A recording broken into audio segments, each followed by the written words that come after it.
So you seriously believe that these strings are some sort of lifeline? That they tell us how long we're going to live? The woman asked, her eyebrows arched. You don't think that sounds certifiably insane? Ben was sitting in a corner of a coffee shop, studying the blueprints of his firm's latest venture, a flashy new science center at a university upstate. Back in February, Ben couldn't stop thinking about this project, imagining all the future students who would someday study and work in the classrooms and labs that he had helped design. Perhaps they would even make some world changing discovery in the very building that he had first sketched out on a page at the back of his moleskin. But then, in March, the world did change, and now it was hard for Ben to even keep his focus on the plans in front of him. When he overheard the woman's questions at the next table over, he couldn't help but listen.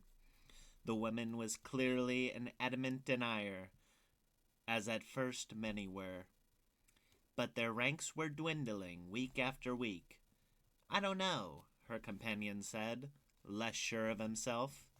I mean, the fact that they could just appear, out of nowhere, all over the world, has got to be some sort of magic. He shook his head, perhaps not quite believing that this conversation was even occurring. There just has to be another explanation. Something realistic, the woman said.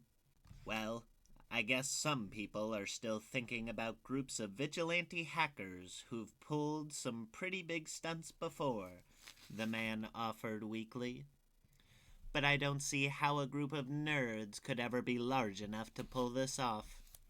Indeed, one of the most popular of the early rumors poised that an international network of hell-raising geniuses had come together to execute a prank of mind-blowing proportions.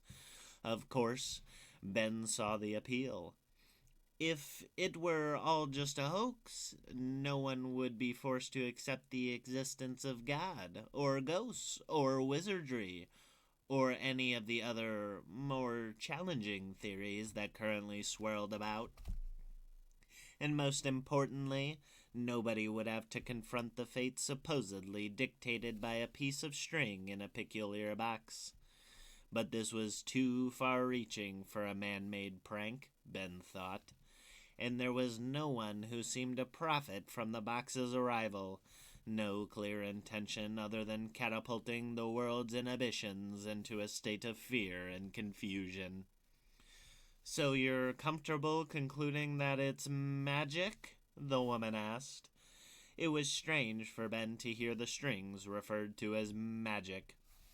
To him, magic was a handful of card and coin tricks that his grandfather taught him during family vacations at the beach in Cape May. Magic was sleight of hand. It was. Pick a card, any card. It may have looked amazing, but there was always an explanation behind it. These strings weren't magic. Then maybe it's God, the man shrugged. Or multiple gods. The ancient Greeks believed in the fates, right? They also executed non-believers, the woman said. That doesn't mean they were wrong. Weren't they the ones who figured out algebra and democracy? The woman rolled her eyes.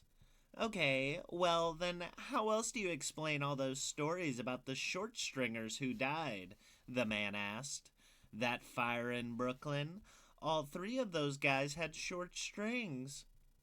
When your sample size is the entire world, you're bound to find anecdotes that support any theory, the woman said. Ben wondered if this was a first date. If it was, it didn't seem to be going very well. Like a reflex, Ben recalled the last first date he had gone on, with Claire, nearly 2 years earlier, at a cafe not unlike this one. How nervous he had been. But those first date jitters, in the time before, suddenly seemed so trivial, worrying that you might knock over a coffee cup or get spinach stuck in your teeth.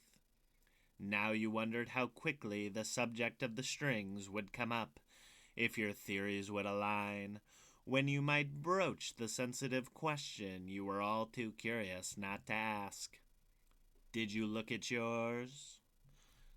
The man lowered his voice when he asked it.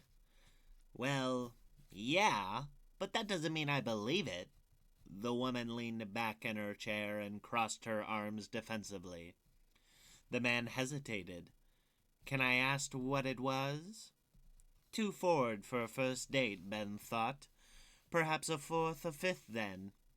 It was pretty long, I think, but again, it means nothing. I haven't looked at mine yet. My brother's still deciding if he wants to, and I'd rather we look together, the man said. He's the only family I've got, so I don't know what I'd do if our strings were different lengths.